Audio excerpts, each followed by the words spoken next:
दोस्तों नमस्कार। जैसी कि उम्मीद थी, प्रथम चरण का मतदान आज 10 फरवरी को शुरू हुआ है। इस प्रथम चरण के मतदान में 2007 हो या 12 हो, सर्वाधिक पोलिंग होती रही है। इस बार भी अभी तक जो दिखाई दे रहा है, लग रहा है कि प्रथम चरण की 58 सीटों पर लगभग 67% से अधिक वोट भी पड़ेंगे।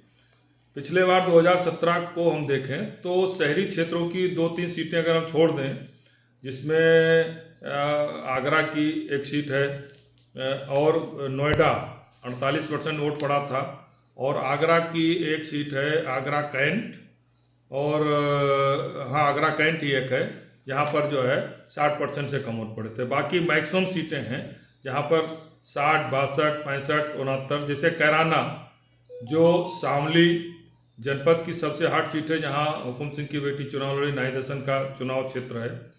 यहाँ पिछली बार 69% वोट पड़े थे, ज़बरदस्त रूप से पोलराइजेशन हुआ था। इस बार भी लग रहा है कि ये परसेंटेज अब की 70 से ऊपर जाएगा। ये स्थिति थाना भवन का था जहाँ 68% पोलिंग थे। इस बार भी ऐसी स्थिति है। शामली में 65% था, बुढ़ाना में 66%, फुरकाजी मतलब मेरे कहने मतलब खतौली में 71% जो किसान बहुल क्षेत्र है, छपरौली में 63%, तो बागपत में भी 65% था। तो इस तरीके से इन 58 सीटों में 2-3 विधानसभा का छोड़ दे जिनमें सबसे कम पोलिंग हुई थी, नोएडा में 48%, बाकी सभी सीटों पर 64, 65, 66, 67, 68, किठौर में 71%, 72% तक पोलिंग हुई थी। इस बार भी लग रहा है कि ऐसी स्थिति ही जाएगी। जैसा कि उम्मीद था, वोटों का ट्रेंड वैसे ही दिखाई दे रहा है। 2 ही धाराएं हैं वहाँ पर सारे क्षेत्र में, पश्चिम उत्तर प्रदेश प्रथम चरण में, या तो भाजपा का विरोध है या भाजपा का समर्थन। विरोध और समर्थन के भी मुद्दे एकदम क्लियर हैं।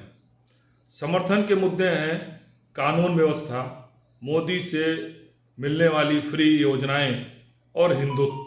ये 3 मुद्दे समर्थन के अहम मुद्दे हैं। हिंदुत्व का, कानून व्यवस्था का और मोदी योजनाओं, फ्री योजनाओं में योगी जी का नाम नहीं है, वहाँ मोदी जी की योजनाएं हैं। जो भी खाद का लाभ, मतलब खाद्यान्न का लाभ मिल रहा है, या और जितनी तरीके से योजनाओं, 2000 किसान निधि हो या पेंशन योजना हो या आयुष्मान निधि, जितनी भी योजनाएं हैं वो सारी योजनाएं मोदी जी के नाम जानी जा रही हैं। योगी जी के नाम केवल कानून व्यवस्था और हिंदुत्व का एजेंडा दिखाई दे रहा है।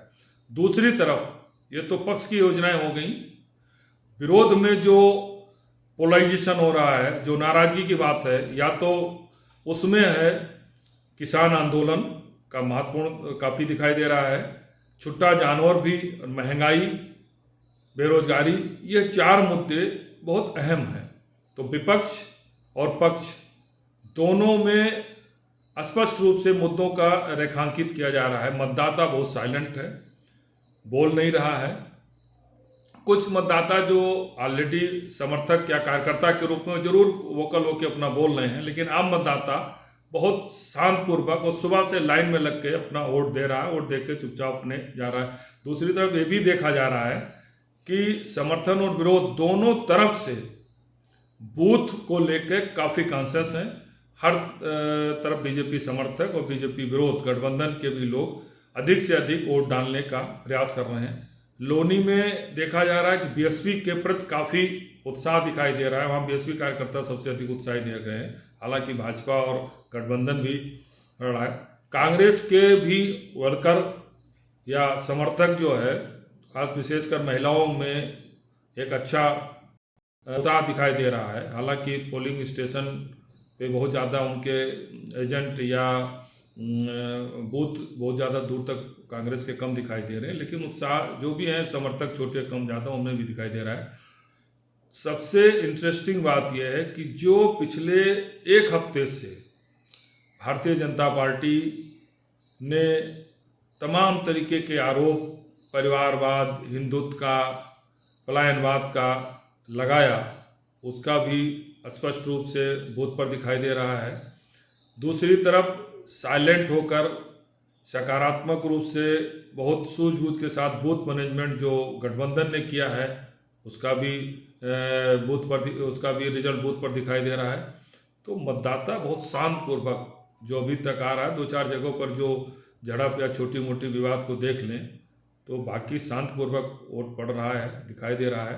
आज प्रधानमंत्री की दूसरे चरण की रैली भी सहारनपुर में थी, उसमें भी प्रधानमंत्री के अपना परिवारवाद हो, जो कि पुराने एजेंडे थे, उसी को अपना उन्होंने स्पष्ट रूप से कहा। अखिलेश यादव और जयंत की भी रैली चल रही है, उनके भी दिखाई दे रहे हैं स्पष्ट रूप से चारों तरफ। तीसरा एक और चर्चा का विषय बन गया कि इसी बीच मतदान के दौरान ही लखीमपुर कांड के आशीष की जमानत होगी, वो भी, उसको लेकर भी एक नई तरीके की चर्चा इस मतदान के दौरान जगह जगह सुनाई दे रही थी। तो स्थिति एकदम स्पष्ट है। प्रथम चरण का मतदान अभी 3 घंटे और बचे हैं।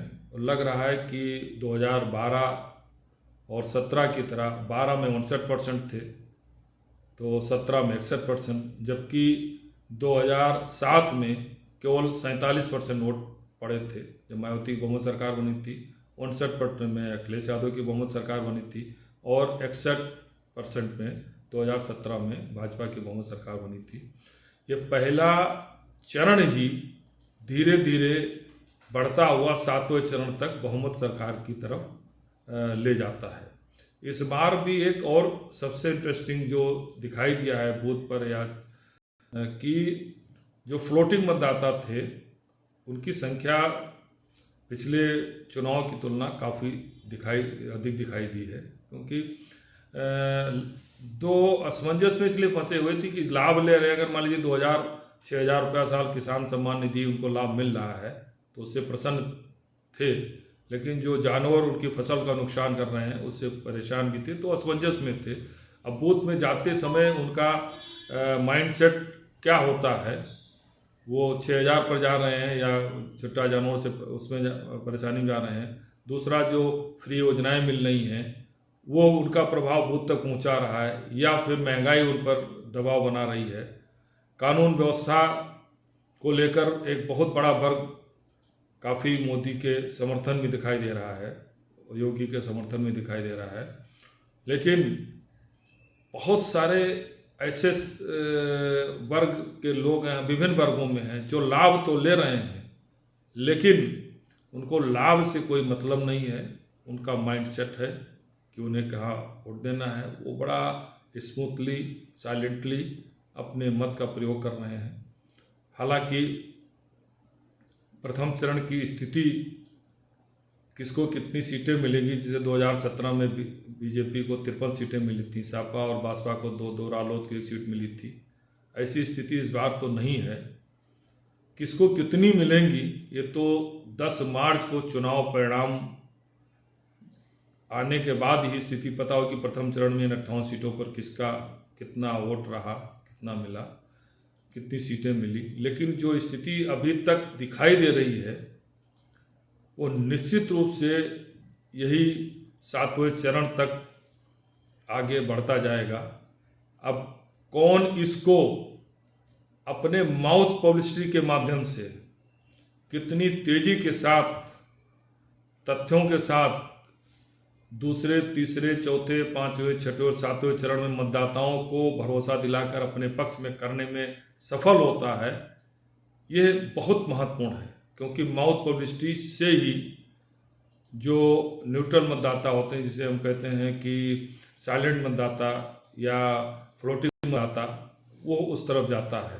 तो इस तरफ स्थिति स्पष्ट है, 2 ही है, एक समर्थन का, दूसरा विरोध का। एक सरकार डबल इंजन का समर्थन है, दूसरा डबल इंजन का विरोध का। चूंकि सर्वाधिक नेतृत्व अखिलेश और जयंत गठबंधन कर रहा है, इसलिए पोलराइजेशन उधर हो रहा है, लेकिन ऐसा नहीं है। कई सीटों पर जहां जातीय समीकरण बीएसपी के मजबूत हैं, प्रत्याशी अच्छा है, वहाँ बीएसपी भी बहुत अच्छी और मजबूती से लड़ाई लड़ रही है। इसलिए यह कहना कि बीएसपी चुप रहकर बिल्कुल एकदम बाहर है लड़ाई से, ये हम उचित नहीं मानते हैं। कांग्रेस भी कई स्थानों पर अच्छी लड़ाई लड़ रही है। रिजल्ट तय करेगा 2010 में, 2 जनवरी मार्च 2010 को कि परिणाम क्या होते हैं। लेकिन जैसा पूर्वानुमान था, चुनाव उसी ढर्रे पर, उसी पैटर्न पर, उसी तरह से चल रहा है। मतदान शांतिपूर्वक है और उम्मीद जैसी की जा रही कि लगभग 68 से 70% तक मतदान होना चाहिए। धन्यवाद।